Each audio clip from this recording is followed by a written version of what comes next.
The garden gates close behind them with a finality that reverberates through the fabric of creation itself. Adam stands frozen at the boundary between everything he has known and everything he must now discover, his bare feet pressed against earth that suddenly feels like a stranger's skin. The flaming sword of the cherubim rotates in endless vigilance, casting dancing shadows across his face, illuminating the tears that carve paths down cheeks that have never known such moisture. Behind him, paradise breathes in eternal spring, indifferent to his exile, unreachable as a dream upon waking. Before him, wilderness stretches infinite and unknown, waiting with the patience of a predator. Eve trembles at his side, her hand clutching his with a desperation that speaks of shared guilt and shared terror. The serpent's promise of godhood has delivered them instead to this: banishment, shame, the crushing weight of consequence that settles on their shoulders like a cloak woven from lead. The fruit's sweetness has long since faded from their tongues, replaced by the bitter ash of understanding, the metallic taste of fear that coats down mouths and refuses to wash away. They are the first criminals, the first exiles, the first humans to understand that actions carry prices that must be paid in full. The voice that once walked with them in cool evening breezes now thunders only in memory. God's presence, once as natural as breathing, has withdrawn behind the flaming barrier, leaving them with silence more profound than the void before creation. This absence is the true punishment, more terrible than any physical suffering, more painful than the promise of death that now marks their mortal flesh. They have traded intimacy with the divine for knowledge of good and evil, and the exchange has bankrupted their souls. Adam's fingers touch the rough fabric of the animal skins God provided before the expulsion. Beneath these coverings, something innocent died to clothe their shame. The first blood spilled because of human sin. The first death in a world that knew only life. The weight of this sacrifice presses against his conscience, a foreshadowing of all the blood that will flow through human history, all the deaths that will trace back to this single moment of disobedience. He understands, in some deep and terrible way, that the cost of sin is always measured in life itself. The sun begins.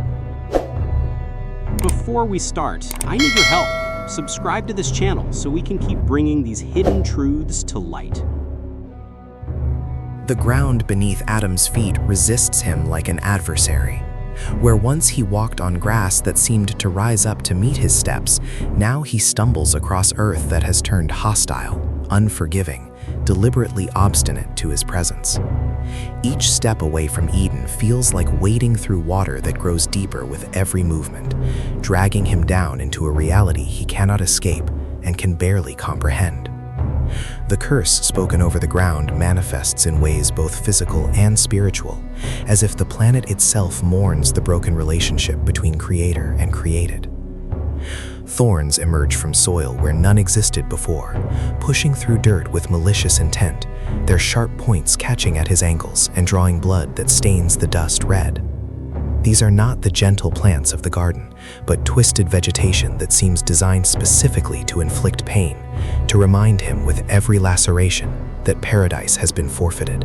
Adam stares at these hostile growths with a mixture of horror and fascination, understanding that they are born from his choice, manifestations of sin's power to corrupt even the innocent earth. The ground that once blessed him now curses him, and he cannot blame it for the transformation. He kneels and drives his fingers into the dirt, attempting to break the surface as God commanded him to do. You shall till the ground from which you were taken. The soil crumbles reluctantly, clinging to itself, refusing to yield easily to his efforts. Where cultivation in Eden was effortless play, this labor demands strength he must discover within himself, persistence he has never needed to develop, determination forged in the furnace of necessity. Sweat beads on his forehead, another new sensation, his body's fluid rebellion against the work that will now define his existence. Eve watches from a distance, her own hands exploring the rough bark of trees that bear no fruit, her eyes scanning a landscape that offers no clear path forward. She touches plants cautiously, no longer certain which are safe and which might poison, the easy knowledge of Eden replaced by dangerous ignorance that could kill them through simple mistakes. The garden taught them names and purposes. The wilderness teaches them fear and suspicion, transforms every unknown berry into a potential death sentence, every shadow into a possible threat. They are children thrust into adulthood without preparation, learning lessons whose failures carry permanent consequences.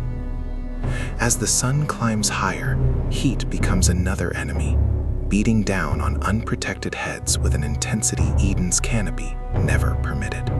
Adam understands that survival here requires more than simply existing. It requires planning, preparation, the construction of shelter, and the storage of food, concepts that were meaningless in a place of perpetual abundance. The wilderness is a harsh teacher that offers no second chances, no mercy for ignorance, no grace period for adaptation. He must learn quickly or perish slowly, and the choice between those two options is the only freedom remaining to him now. Adam's hands move with clumsy determination, gathering branches and broad leaves, attempting to construct something that might serve as shelter before darkness returns. He has no blueprint, no inherited knowledge of building, only the observation of animal nests and dens to guide his efforts. Each attempt collapses under its own weight or falls apart when tested against the wind, teaching him through repeated failure the principles of structure, balance, and foundation. This is how human innovation is born, not from divine instruction, but from desperate necessity, from the urgent need to create protection where none is freely given. The work tears his palms, raises blisters that burst and bleed, introduces him to a catalog of pain he could never have imagined in paradise. Every muscle protests this unaccustomed labor, screaming messages of distress that he must learn to ignore if he wishes to survive. His back aches from bending and lifting, his shoulders burn from carrying loads, his legs tremble from constant standing on uneven ground. The body that glided through Eden effortlessly now betrays him with weakness, reminding him that he is dust and to dust he is returning, one agonizing moment at a time. Eve joins him in the labor, her smaller hands working to weave leaves into something that might repel rain, though neither has yet experienced precipitation outside the garden's gentle mists. They work in near silence, broken only by grunts of effort and occasional instructions shouted across the growing structure. The easy communion they knew before the fall has been replaced by this grim partnership of survival, their relationship now defined more by mutual need than mutual joy. Sin has driven a wedge even between them, introducing shame that makes nakedness uncomfortable despite the animal skins, guilt that makes eye contact difficult, resentment that neither dares to voice but both can feel festering in the spaces between words. By late afternoon, they have managed to create a crude lean-to, pathetic compared to Eden's natural shelters, but miraculous given their inexperience and limited resources. Adam stands back and surveys their work with mixed emotions, pride at having built something with his own hands, shame at how primitive and inadequate it appears, fear that it will not withstand whatever this wilderness might throw at them. The structure is a monument to their reduced circumstances, a testimony to how far they have fallen from the glory in which they were created. As they huddle beneath their makeshift roof, watching the sun paint the sky in colors that seem different outside Eden's borders, Adam realizes that every comfort they once took for granted must now be earned through effort and maintained through vigilance. Sleep will not come easily in this exposed place, vulnerable to predators they can hear howling in the distance, to weather they cannot predict, to 1,000 dangers they have not yet encountered. The garden kept them safe without their knowledge or participation. The wilderness demands constant alertness, eternal guardianship of their own lives. This is the price of the knowledge they chose, the burden of self-preservation, the exhausting responsibility of staying alive. The sensation begins as a hollow feeling in Adam's stomach, a strange emptiness that grows more insistent with each passing hour. In Eden, he ate because fruit was beautiful and tasted pleasant, because communion with Eve was sweeter when shared over meals, because the act of eating was celebration rather than necessity. Now, this gnawing void in his belly teaches him what true hunger means. Not desire, but desperation. Not preference, but survival imperative. The body's urgent message that it requires fuel or will begin consuming itself. He scans the landscape for anything edible, but the plants here are foreign, their safety or toxicity unknown mysteries that could kill them as easily as nourish them. The garden labeled itself clearly, every fruit and herb announcing its purpose and properties. The wilderness guards its secrets jealously, demands that they learn through experimentation that might prove fatal. Adam approaches a bush bearing red berries, his mouth watering at the sight, but Eve's hand on his arm stops him, her fear transmitted through that simple touch. They cannot know if these berries are food or poison, blessing or curse, and the uncertainty paralyzes them with indecision. Eventually, necessity overcomes caution, and Adam places a single berry on his tongue, prepared for death, but driven by the hunger that has escalated from discomfort to genuine pain. The fruit is bitter, nothing like Eden's sweetness, but it does not immediately kill him, does not send him into convulsions, or stop his breath. He waits, Eve watching with wide eyes, both of them discovering what it means to gamble with existence, to risk everything on incomplete knowledge and desperate hope. When hours pass without incident, they consume more, filling their stomachs with sustenance that satisfies hunger without providing pleasure, learning that eating can be mere function, divorced from joy. But this food, gathered and not grown by their own hands, will not last. Adam understands that tomorrow's hunger will return as surely as tomorrow's sunrise, that survival demands not just finding food, but producing it, cultivating it, preparing for lean times that will inevitably come. The curse spoken over the ground echoes in his mind. In toil you shall eat of it all the days of your life, all the days, every sunrise, until death releases him from the cycle of need and work, work and need, an endless loop that defines mortal existence. As night falls and their stomachs remain only partially satisfied, Adam lies awake contemplating the mathematics of survival. How much food do they need per day? How much can they gather? How much must they grow? What happens when seasonal changes alter availability? These calculations never troubled him in paradise, where abundance was constant and provision automatic. Now his mind must become a ledger, tracking inputs and outputs, balancing resources against requirements, planning ahead for threats he cannot yet imagine. Hunger has taught him its first lesson, that merely being alive is not enough.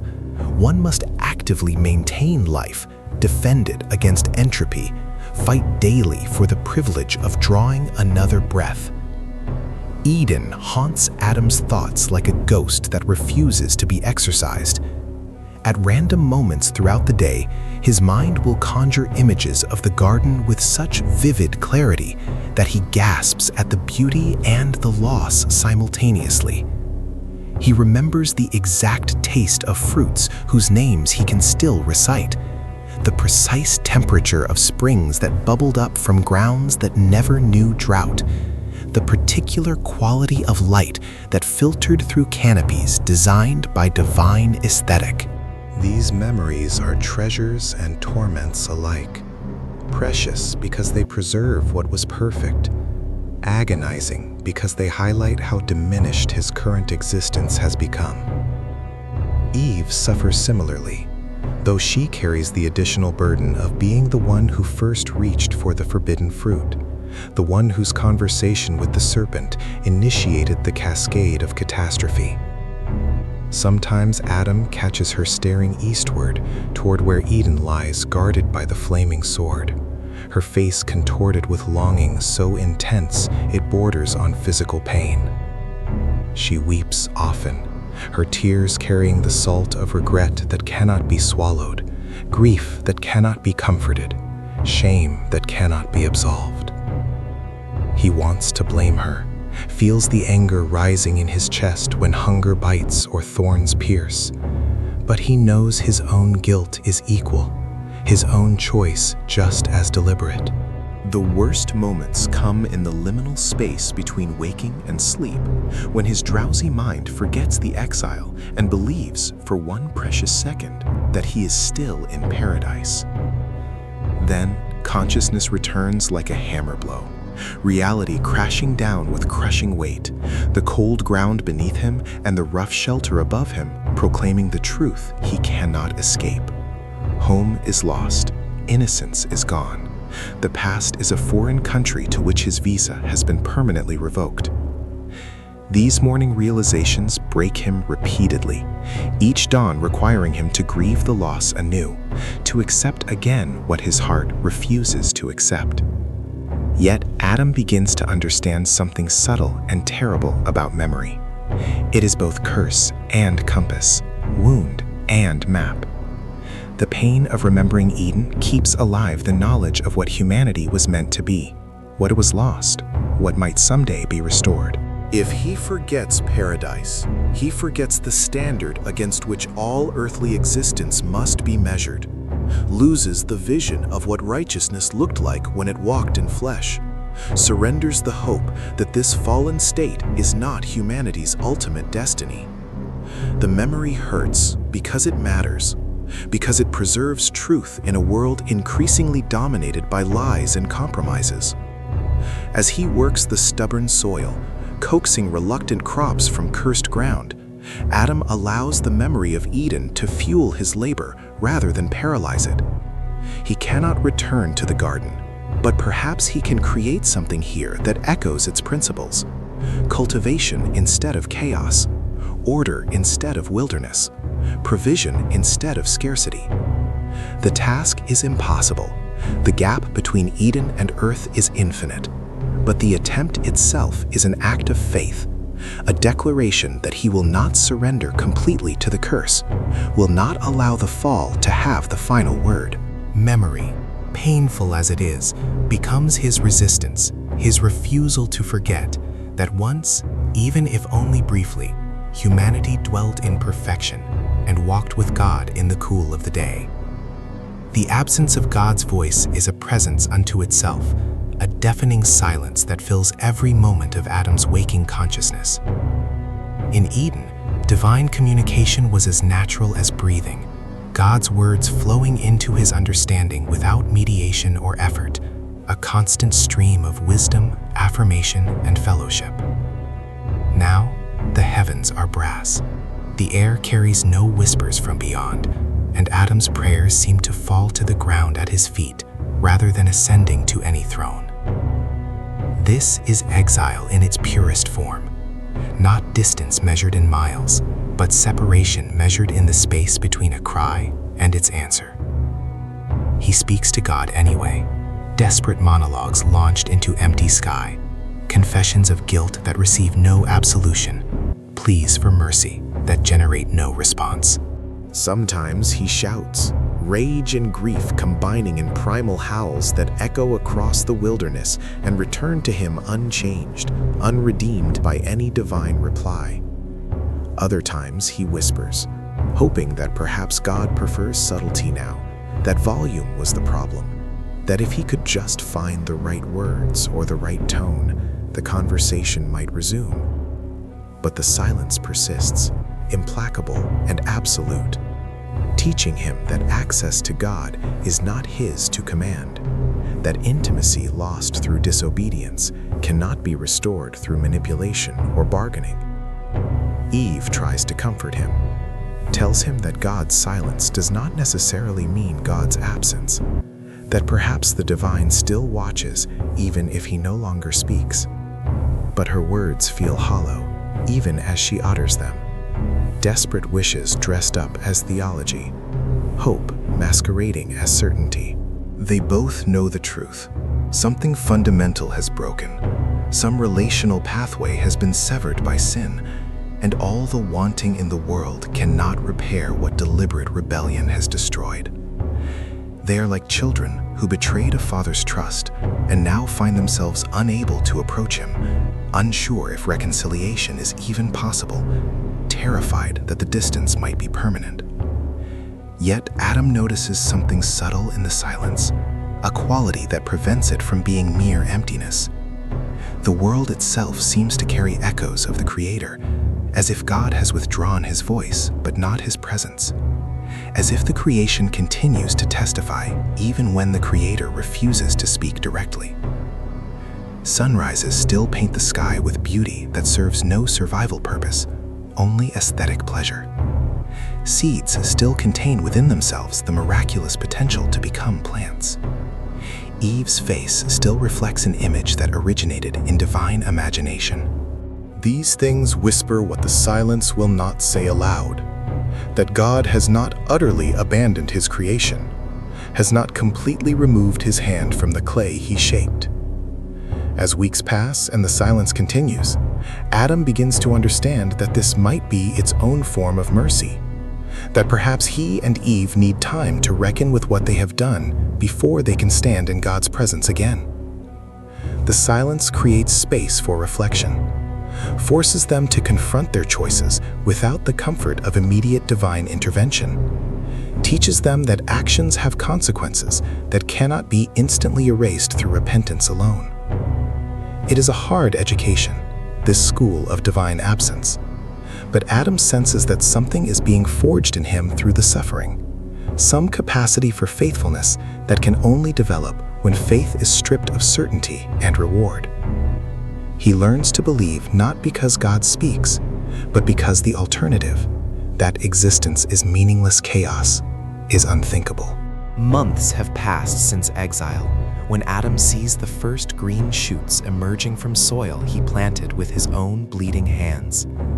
The sight brings tears that surprise him with their intensity, overwhelming relief that his labor has not been in vain, that the cursed earth will still yield to persistence and care. He calls Eve to witness this miracle of mundane providence, this testimony that life can emerge even from ground spoken over with curses.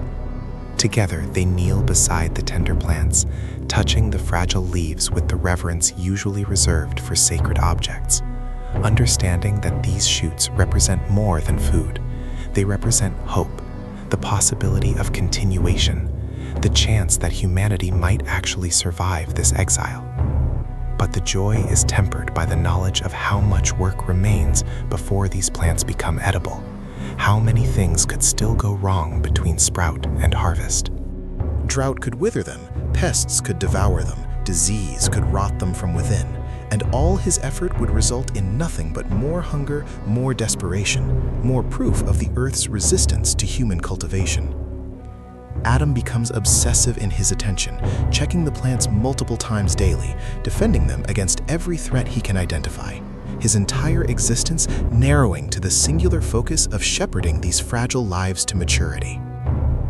The waiting is its own form of torture, each day stretching endlessly as he watches for signs of growth or failure.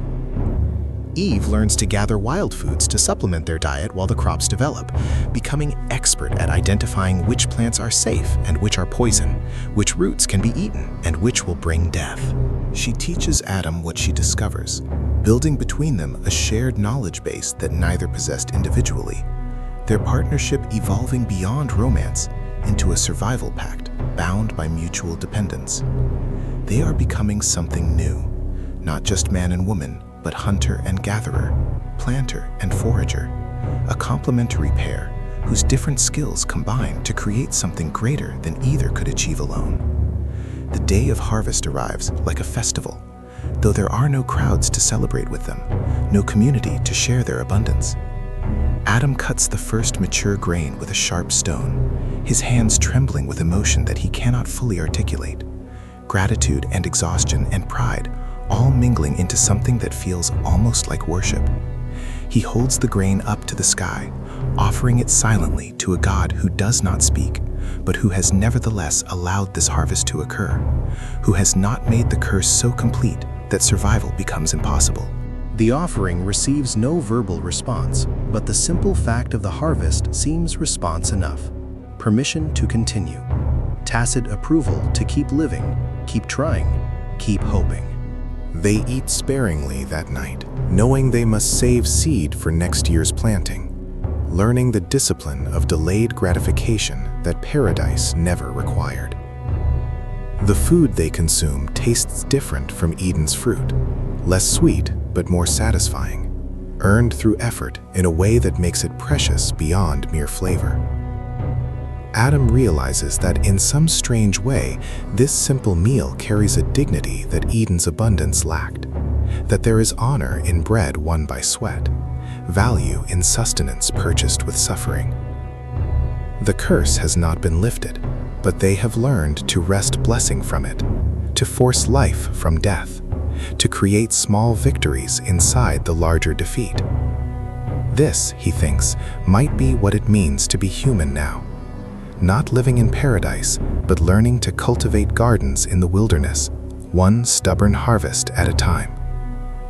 Adam notices that the animals no longer approach him with the easy trust they showed in Eden. Creatures that once ate from his hand now keep wary distance, their eyes reflecting a new calculation, an assessment of threat that did not exist before the fall.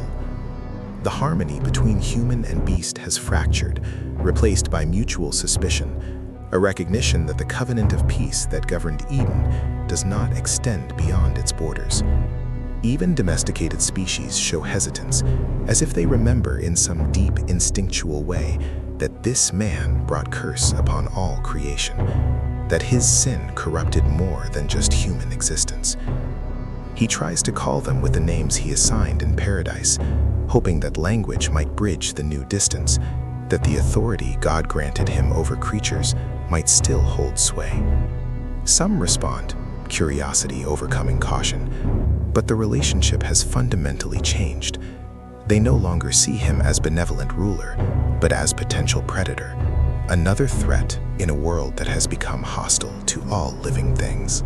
Adam grieves this loss as he grieves Eden itself, mourning the innocence that allowed lion and lamb to lie down together, that permitted him to walk among the beasts without fear and without inspiring fear. Worse still, he must now kill some of these animals to survive. The skins God provided after the fall were the first, but they will not last forever, will eventually wear through and require replacement. Adam must learn to hunt, to track, to end lives that he once named and protected, to transform creatures into resources, beings into objects. The first time he kills a deer, the act nearly destroys him, the animal's eyes meeting his in the moment before death with what seems like accusation, betrayal, a questioning of how the one who named it now becomes its executioner. He weeps over the corpse, begging forgiveness from both the creature and the God who made it, understanding that he has crossed a threshold he can never uncross. Eve processes the meat with practical efficiency born of necessity, but Adam sees her hands shake as she works, sees the way she avoids looking at the animal's face, compartmentalizing the violence required for survival from the compassion that still dwells in her heart. They are both learning to live with contradictions, to value life while taking it, to recognize kinship with animals while consuming them, to maintain vestiges of Eden's peace inside circumstances that demand constant war. This is another face of the fall, another way that sin complicates everything it touches, making even necessary actions feel like betrayals. Yet Adam observes that despite the curse, despite the hunting and the fear, the animals continue to reproduce, to raise young, to persist in their existence with the same stubborn determination that drives his own survival. They have not given up, have not surrendered to extinction, but have adapted to the harsh new reality of a fallen world. In this, they become his teachers, showing him that life contains its own argument against death, that the will to continue is built into creation at a level deeper than curse or consequence. If the beasts can endure, can find ways to thrive even in diminished circumstances, then perhaps humanity can as well.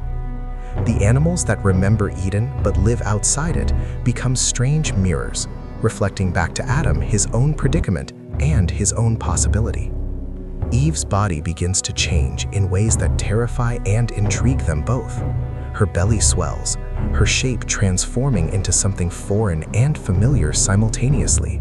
Her body becoming vessel for a mystery neither fully understands, despite God's command to be fruitful and multiply. They know abstractly that this is how life perpetuates, that new humans will emerge from this process. But the concrete reality of pregnancy in a fallen world carries dimensions Eden never prepared them for. Pain accompanies the process, discomfort that grows as months progress. The curse over childbearing manifesting in symptoms that range from annoying to agonizing. Adam watches helplessly as Eve endures morning sickness, her body rejecting food it needs, her strength waning when she requires it most. He tries to comfort her, brings water and bland foods, speaks gentle words that feel inadequate against the physical suffering she experiences. Guilt gnaws at him with fresh intensity. This pain is direct consequence of his sin, his choice to eat the forbidden fruit, his failure to protect her from the serpent's lies. Every groan she utters is an accusation he cannot refute. Every moment of her suffering is evidence of his catastrophic leadership failure in the garden. The pregnancy stretches through seasons, and Adam works furiously to prepare for the arrival of new life, building a more substantial shelter, gathering stores of food, creating what he hopes will be a safe environment for something impossibly fragile and vulnerable. He has no model for fatherhood, no example to follow, no experienced elder to consult about what babies need or how to raise them. Every decision is improvisation, every choice is a gamble. Every preparation feels simultaneously essential and inadequate. The responsibility terrifies him more than the wilderness, more than hunger, more than any physical threat he has faced. When labor begins, Eve's screams tear through the night like prayers made of pure agony, sounds that Adam never imagined could emerge from human throat.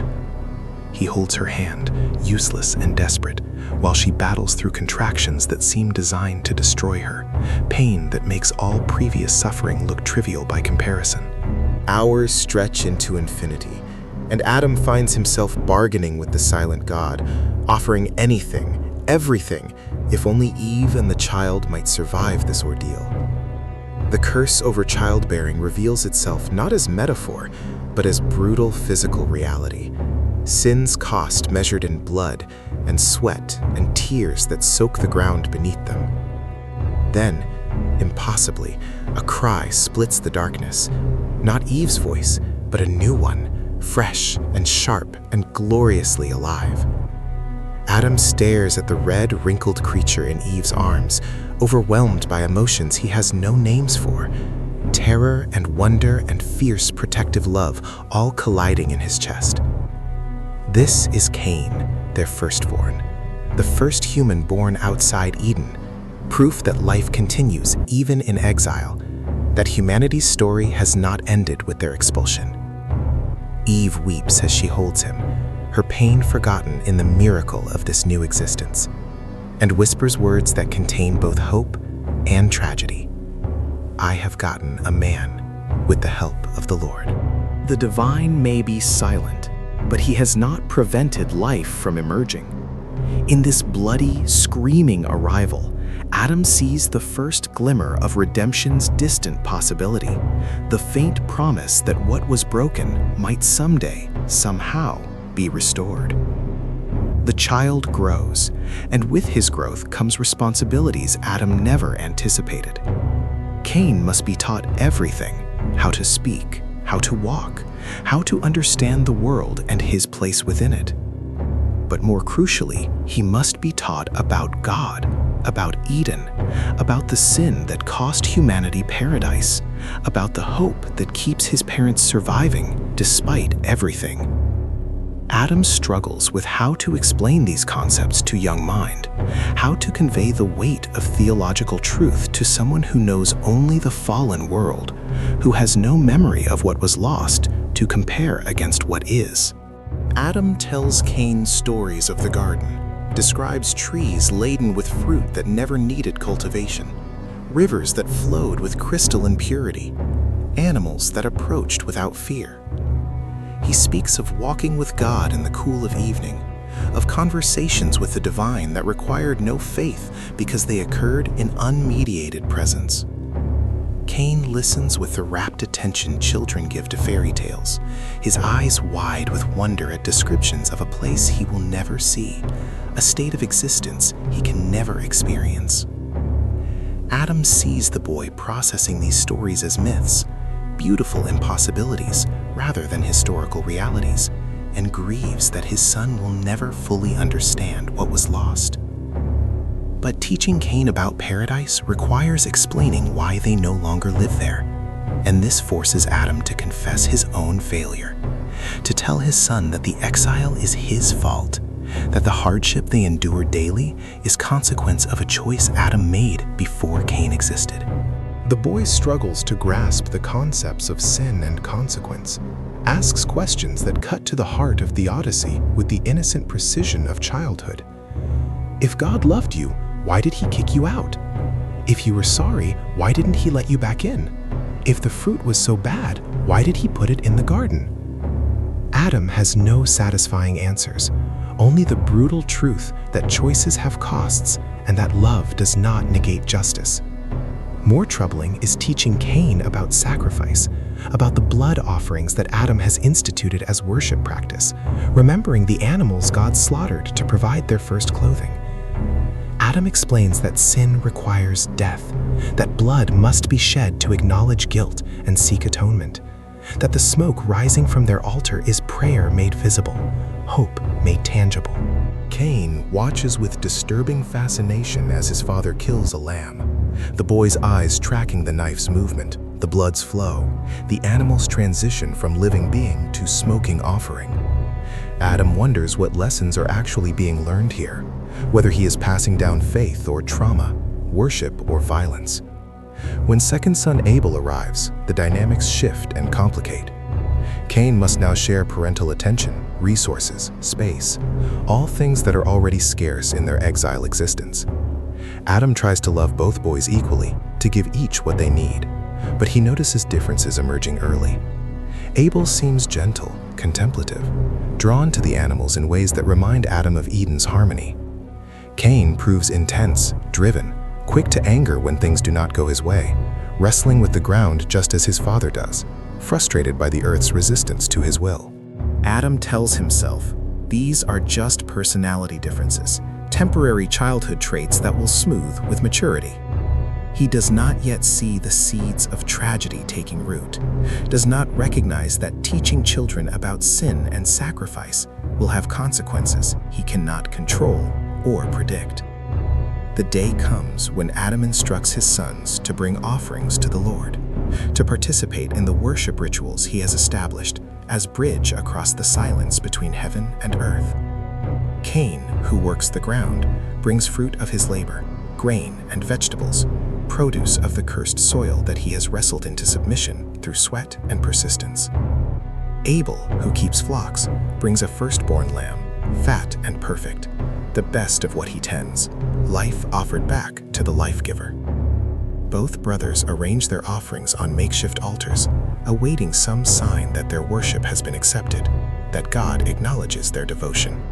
Fire descends from heaven, or perhaps rises from earth, the text will remain ambiguous, and consumes Abel's offering entirely, the lamb disappearing in flames that seem to burn without consuming the altar itself. Miraculous fire that speaks louder than any words. The smoke rises straight toward heaven, uninterrupted by wind, as if the very air creates a pathway for this prayer to reach the divine throne. Abel falls to his knees in worship, overwhelmed by the tangible evidence that God has noticed him, that his offering has found favor, that the silence is not absolute. But Cain's offering remains untouched. The grain sits on his altar, ordinary and ignored, while his brother's sacrifice burns with holy fire. No flames descend to consume what he brought. No sign comes to validate his worship. No evidence emerges that God considers his work acceptable. The rejection is silent but absolute, more devastating than any spoken rebuke. A divine no that requires no words to communicate its message. Cain's face darkens. His posture shifts from worship to barely suppressed rage, his hands clenching into fists that telegraph dangerous emotion. Adam watches this unfold with growing dread, recognizing the expression on Cain's face because he has worn it himself. The look of someone who believes God has treated them unfairly, who nurses grievance against the divine, who allows wounded pride to fester into something toxic. He moves to intervene, to explain that perhaps the issue is not what was offered, but the heart with which it was offered, that blood sacrifice carries theological weight that grain cannot match, that Abel's devotion appeared more complete than Cain's. But his words sound hollow even to his own ears, inadequate attempts to rationalize a mystery that defies simple explanation.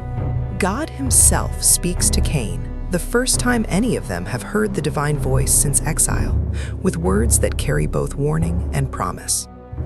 Why are you angry? If you do well, will you not be accepted? And if you do not do well, sin is crouching at the door. Its desire is for you, but you must rule over it. Adam hears this and understands that God is offering his son a choice, showing him the fork in the road where one path leads to redemption and the other to disaster. The message is clear. The rejection of the offering is not final judgment, but invitation to change, opportunity to examine heart and motive and try again. But Adam also hears something terrifying in God's warning, the revelation that sin is not just past action, but present force, alive and waiting, desiring to consume those who open themselves to its influence. His own experience with the serpent taught him this truth. Now his son must learn it for himself. Cain invites Abel to walk with him in the field, and something in his voice makes Adam's blood run cold. There is a flatness there, an affect that speaks of decision already made, bridges already burned in the privacy of his own heart. Adam calls after them, wanting to intervene, sensing disaster approaching like storm clouds gathering on the horizon. But Eve restrains him, says the boys need to work out their conflicts themselves, that Cain needs space to process his emotions without parental interference. Adam allows himself to be convinced against his instincts, a failure of vigilance he will regret for the rest of his long life. The brothers disappear into the distance, two figures growing smaller against the vast wilderness backdrop. Adam tries to return to his work, but finds concentration impossible, his attention constantly drawn to the direction they walked, his ears straining for sounds that might indicate what is happening beyond his view. Time stretches with ominous slowness, minutes feeling like hours, the wait itself becoming a form of torture. Eve continues her tasks with forced normalcy, refusing to acknowledge the dread that has settled over their camp like fog, maintaining the fiction that everything is fine because acknowledging fear makes it real. Then Cain returns, alone. His hands are stained, his tunic torn, his eyes wild with something that is not quite fear and not quite triumph, but some terrible combination of both. Adam runs to meet him, already knowing, already understanding what the blood on his son's hands must mean, but asking anyway, because the question must be asked, because refusing to speak it does not make the reality less true. Where is Abel, your brother? The words come out as a whisper, prayer for denial, desperate hope that the obvious answer is somehow wrong. Am I my brother's keeper? Cain's response drips with defiance and deflection, an answer that reveals everything by refusing to answer anything. Adam's legs buckle, the weight of understanding crushing him to the ground. He knows what has happened in that field, knows that human blood has now been shed by human hand, that murder has entered the world, that the spiral of sin that began with forbidden fruit has accelerated into fratricide. Eve's scream echoes across the wilderness when she comprehends what Cain's return without Abel means, a sound that makes even the birds fall silent, that seems to make creation itself pause in horror at this new transgression. God's voice thunders from the heavens, no longer the gentle question, but the prosecutor's accusation. "What have you done?" The voice of your brother's blood cries to me from the ground. Adam runs toward the field, Eve stumbling after him, both desperate to find Abel, even though they know what they will find. The body lies twisted in the grass, eyes still open in death, staring at a sky they will never again see with living vision. This is Adam's grandson and nephew, his son born in hope, his gentle boy who loved animals and worshipped with pure heart. Now Abel is still, cold, proof that death is not merely abstract threat, but concrete reality. That the wages of sin include not just eventual mortality, but violent end before natural time. Adam cradles Abel's broken body, while Eve wails with grief that seems to tear holes in the fabric of reality itself. This is not the natural death they were promised would someday come. This is murder, theft of life that had decades yet to live, violence that makes mockery of the divine image both boys carried. Adam understands in this moment that sin is not merely disobedience, but disease, spreading and mutating and corrupting everything it touches. He sinned against God. His son has sinned against brother, against family, against the fundamental sanctity of human life. The trajectory is clear and terrifying. Each generation will find new ways to rebel, new depths to plumb, new boundaries to violate. Cain stands apart, watched by his parents with eyes that mix horror and heartbreak. This is their firstborn, the son whose arrival brought such joy, the child they raised and taught and loved. Now he is a murderer, his hands stained with his brother's blood, his soul marked by violence that cannot be undone. Adam wants to rage at him, to strike him, to demand explanation for the inexplicable. But he also remembers his own sin, his own choice to betray divine trust, his own experience of ruining everything through a single foolish decision. Who is he to judge his son when his own rebellion made Cain's rebellion possible? God pronounces judgment on Cain with words that echo the curse Adam received. When you work the ground, it shall no longer yield to you its strength. You shall be a fugitive and a wanderer on the earth. Another exile, another expulsion, history repeating with variations on a theme of separation from grace. But there is also mercy woven into the judgment. When Cain fears that anyone who finds him will kill him in revenge, God places a mark of protection on him, a sign that even murderers remain under divine jurisdiction, that vigilante justice is not permitted, that life belongs to God alone to give and take. Adam watches his firstborn son walk away into exile, becoming a wanderer just as Adam became an exile, the curse passed down and amplified in the next generation. They bury Abel in the ground, the first human grave, the first time Adam must commit a body to earth and speak words over it that acknowledge death's finality. He remembers God's warning, "Dust you are, and to dust you shall return." Now that prophecy has been fulfilled, not through old age, but through violence, not through natural process, but through unnatural betrayal. Adam weeps over the grave long after Eve has returned to their shelter.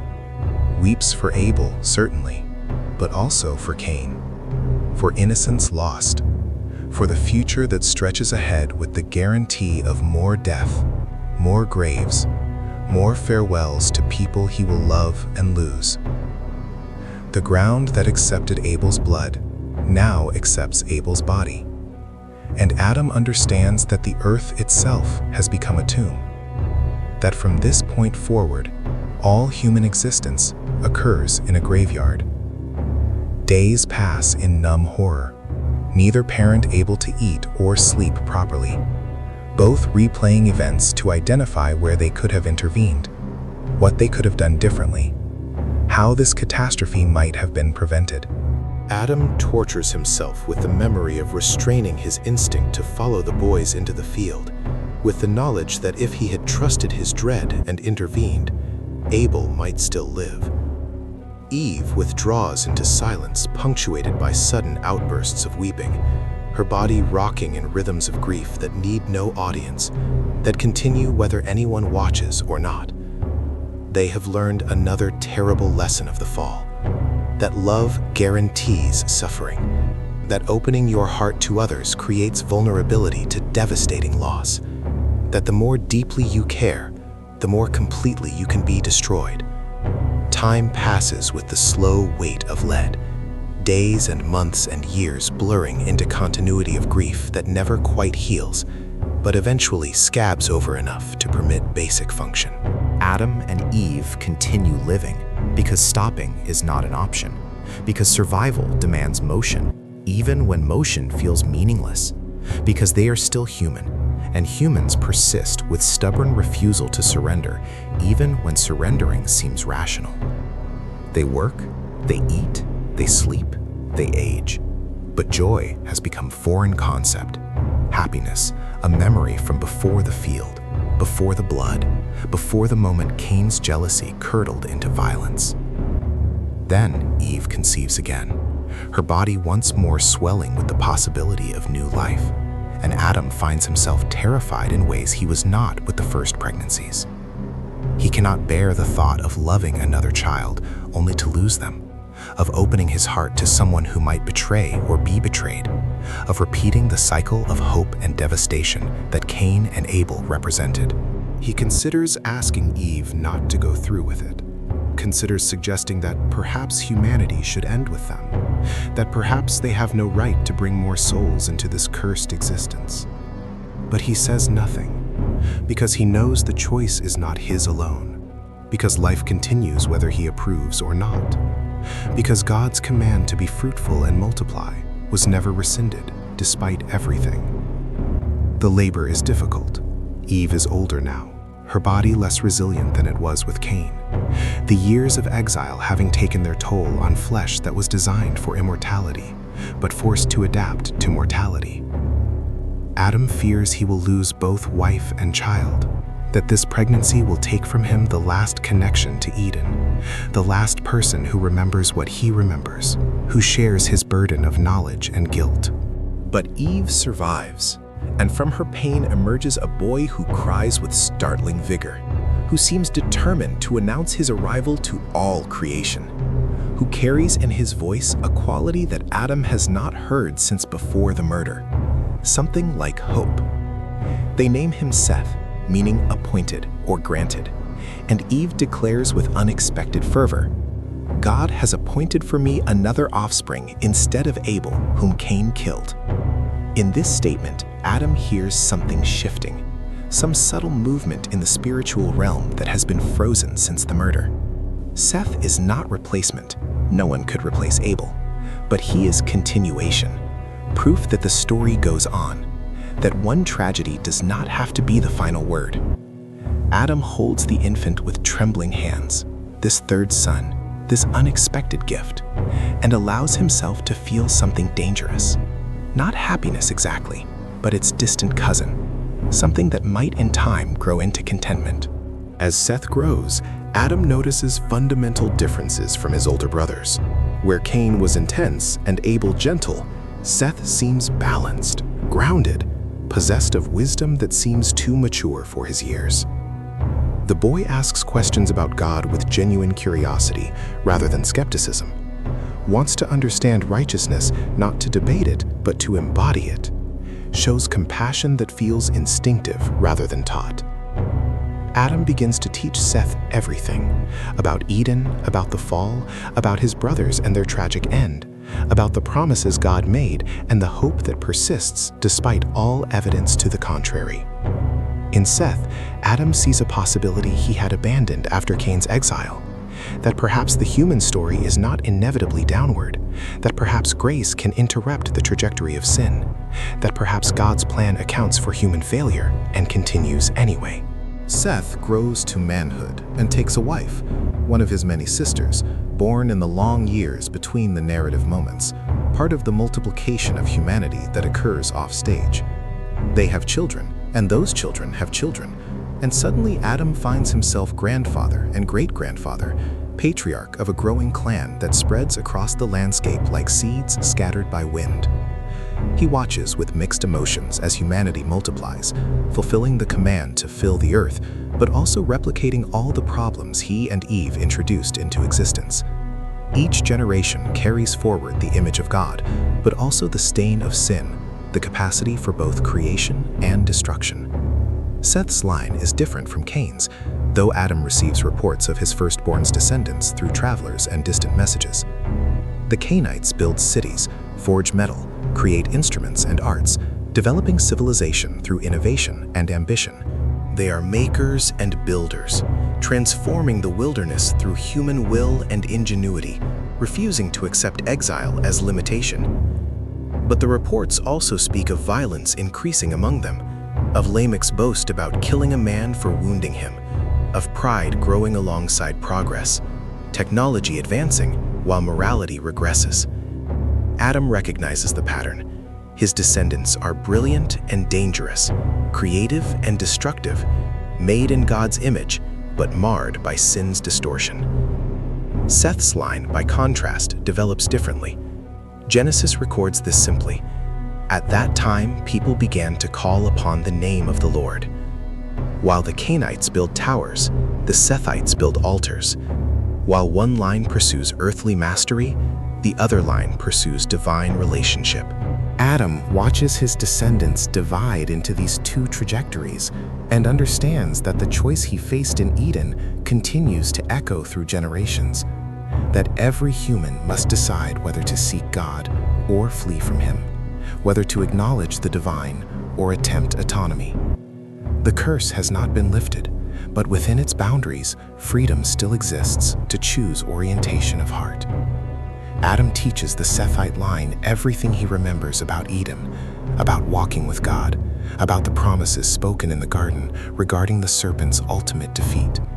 He speaks of the coming offspring who will crush the serpent's head, though he does not understand when or how this will occur, does not know if he is speaking of someone generations away or millennia distant.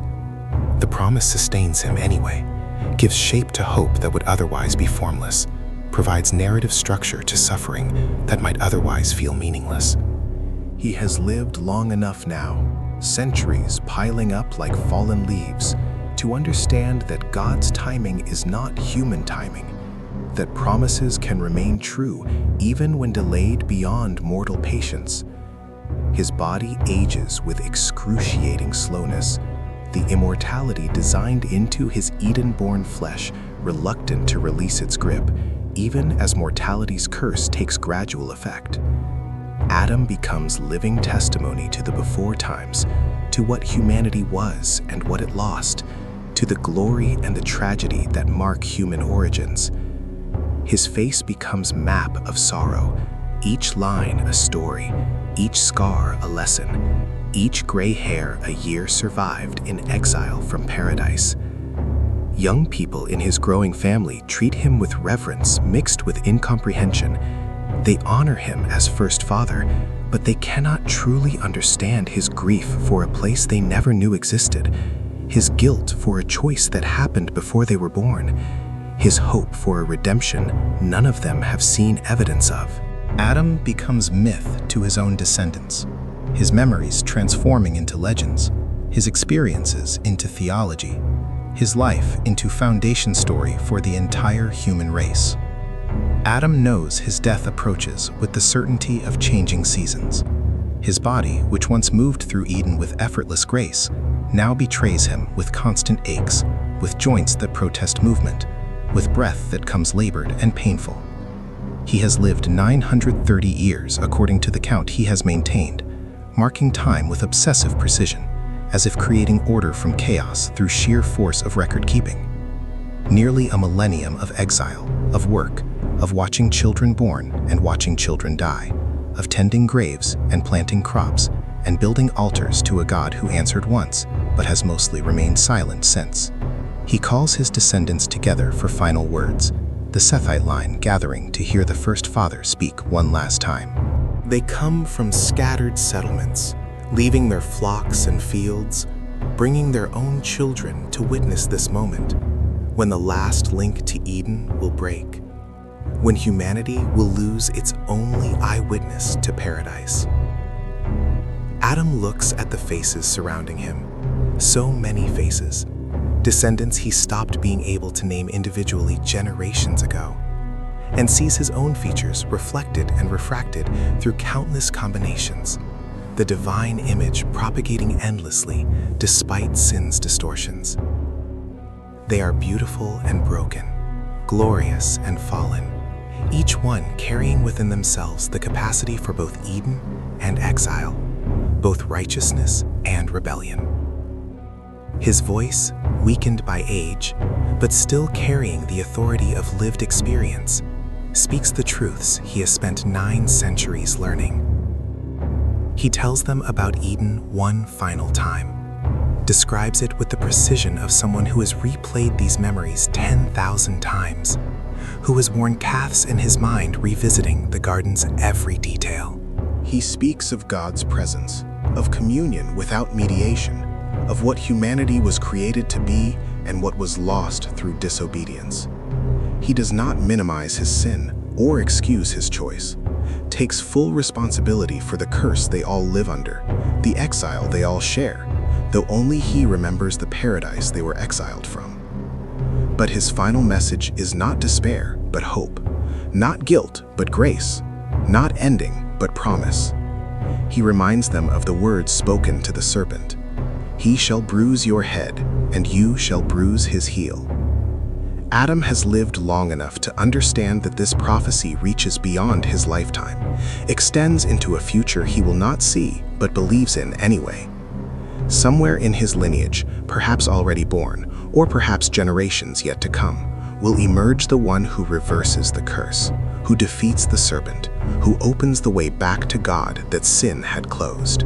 Adam will die without seeing this fulfillment, but he dies believing it will occur, trusting that God's plan accounts for human failure and overcomes it. He speaks of the altars they must continue building, the sacrifices they must continue offering, the blood that must continue being shed, until the final blood is shed that makes all other sacrifices obsolete. He does not understand the full theology of what he is teaching. He only knows that sin requires death, that guilt demands payment, that relationship with God cannot be restored through human effort alone, but only through divine provision. The pattern of sacrifice he instituted, learned from the animal skins God provided, must continue until its ultimate meaning is revealed. This is his legacy. Not just biological descendants, but spiritual practice. Not just family tree, but faith tradition. Eve sits beside him, her own body failing, her own death approaching, though it will come some years after his. They have survived together, suffered together, lost children and raised children, and watched their choices ripple through generations in patterns they could never have anticipated. They hold hands as Adam's breathing becomes more labored, as his words come slower, as the life force that sustained him for nearly a millennium begins its final ebb. Their eyes meet with understanding that needs no language, recognition of shared journey from paradise to exile, from innocence to experience, from abundance to survival, to the strange grace of perseverance. Adam's last words are simple, delivered to Eve but meant for all gathered. God has not forgotten his promise. Then his eyes close for the final time, and the first human created directly by divine hands returns to the dust from which he was formed. The mourning that follows is profound, not just for the man, but for the era he represented. The connection to origins that his death severs, the living memory of Eden that dies with him. They bury him in the ground beside Abel and beside so many others, and the earth that was cursed through his sin now receives his body back, completing the cycle spoken in judgment. Dust you are, and to dust you shall return. But as the family disperses back to their settlements, as they return to the daily work of survival that Adam taught them, they carry forward something invisible but indestructible: the knowledge of where they came from, the promise of where they are going, the faith that the story is not finished but continues toward an ending written by God rather than by human failure. Seth's line will continue calling on the name of the Lord, building altars in the wilderness, maintaining worship in exile, trusting that somehow, someday, the curse will be broken, the serpent defeated, the way back to paradise reopened by one who can accomplish what Adam could not. The first father has fallen silent, but his testimony remains, echoing through generations, carried forward in stories told around fires, in sacrifices offered on crude altars, in the stubborn human refusal to accept exile as final condition. Adam's grave becomes marker not just of ending, but of beginning, the start of the long human journey through the wilderness, sustained by memory of paradise lost and hope of paradise regained, stumbling forward through darkness with only God's promise as light to guide the way. The gates of Eden remain closed. The flaming sword continues its rotation, but somewhere in the future, those gates will open again, not to let exiled humanity return, but to let divine love enter exile and carry humanity home. Centuries turn to millennia, and the story that began with Adam ripples outward in waves that touch every shore, every generation, every human who will ever draw breath. The Sethite line continues through Enosh and Canaan and Mahalalel, through Jared and Enoch and Methuselah, through Lamech and Noah, each generation carrying forward the promise spoken in Eden, the hope that sustains them through the long night of exile. They build their altars and offer their sacrifices. Comes violent, corruption spreading like disease through the human population, the divine image so distorted by sin that God himself will one day regret creating humanity at all. The flood will come, and with it the near total reset of human civilization, only Noah's family preserved because they maintained the Sethite tradition of calling on the Lord's name, of believing in the promise despite all circumstances. From them, humanity will disperse again, will build and fall, will rise and rebel, will repeat endlessly the pattern Adam established, reaching for autonomy, discovering only slavery, crying out for redemption that human effort cannot achieve. But through it all, the promise persists, like thread of gold woven through dark tapestry, like light that darkness cannot overcome, though darkness tries with all its might. The seed of the woman will come, though it takes thousands of years, through a lineage that reads like catalog of human dysfunction, liars and cheaters, prostitutes and murderers, cowards and adulterers, people marked by the same fallenness Adam introduced into human nature. Yet God works through them anyway, builds his plan of redemption using the broken pieces of humanity, refusing to abandon the creation that abandoned him.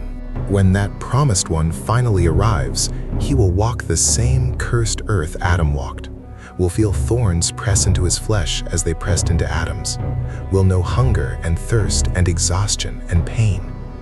But he will also do what Adam could not. He will face temptation and will not yield, will stand before the tree and choose obedience, will trust the Father perfectly, even unto death. His blood will cry from the ground as Abel's did, but with opposite message, not accusation, but intercession, not condemnation, but covenant, not the end of hope, but its ultimate fulfillment. The gates of Eden remain closed to human approach, but in the end, they will not need to open, because God will bring Eden to humanity, will create new heavens and new earth where righteousness dwells, where the tree of life stands freely accessible, where the river of life flows clear as crystal, where God's presence fills all things and exile becomes impossible because separation has been finally and completely overcome. Adam's first dawn outside paradise was dark with consequence and fear, but the final dawn will break on a creation restored, redeemed, made new. Not a return to the first garden, but the arrival of the final garden, the city that is also paradise, the home that cannot be lost because it is secured not by human faithfulness, but by divine love. This is the promise Adam died believing, the hope that sustained him through 930 years of exile, through the murder of one son and the exile of another, through the slow multiplication of humanity and the rapid multiplication of sin. He never saw the fulfillment, never witnessed the crushing of the serpent's head, never walked through the open gates.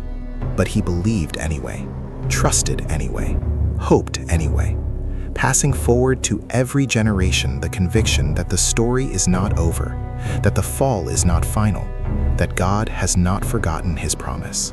And in this, Adam becomes every man. His story, our story. His exile, our exile. His hope, our hope. The shared human experience of being cast from paradise, but refusing to surrender belief that paradise exists, that it matters, that someday, somehow, we will find our way home. The first father's testimony endures not because it answers all questions, but because it asks the right ones. Not because it solves the problem of evil, but because it insists that evil is problem rather than solution. Not because it makes exile comfortable, but because it makes exile bearable by pointing beyond it to something better, something coming, something promised by the only one who cannot lie and will not fail. The gates remain closed, but the promise remains open, and that is enough to walk by, even in darkness, even in exile, even in the long wait between paradise lost and paradise regained.